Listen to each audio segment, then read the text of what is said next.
ನಟಿ ರಮ್ಯಾ ರಾತ್ರಿ ಸಮಯದಲ್ಲಿ ಅದು ಸಮಯ ಸರಿಯಾಗಿ 8:30ಕ್ಕೆ ರಾಹುಲ್ ಗಾಂಧಿಯವರ ಮನೆಗೆ ತೆರಳಿದರಂತೆ. ಏತಕ್ಕಾಗಿ ಎಂದರೆ ಚುನಾವಣಾ ಪ್ರಚಾರಕ್ಕಾಗಿ ತುಂಬ ಅವಶ್ಯಕತೆ ಇರುವಂತಹ ಮಾಹಿತಿಗಳನ್ನು ಕಲೆ ಹಾಕಿ ಬರುವುದಕ್ಕಾಗಿ.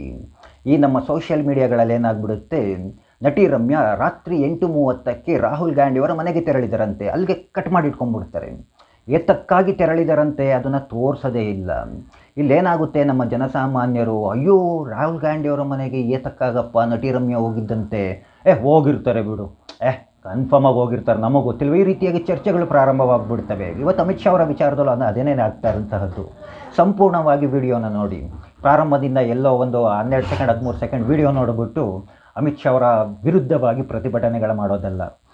ಅಮಿತ್ ಶಾ ಅವರು ಮಾತನಾಡಿರುವಂಥ ಸಂಪೂರ್ಣವನ್ನ ವಿಡಿಯೋವನ್ನು ನೋಡಿಬಿಟ್ರೆ ಯಾರು ಪ್ರತಿಭಟನೆಗಳನ್ನು ಮಾಡ್ತಿದ್ದಾರೆ ನೋಡಿ, ಅವ್ರಿಗೆ ಸರಿಯಾಗಿ ಏನು ಸುತ್ಕೊಂಡು ಹೊಡಿಬೇಕಾದ್ರೆ ಸರಿಯಾಗಿ ಸುತ್ಕೊಂಡು ಹೊಡೆದಿದ್ದಾರೆ.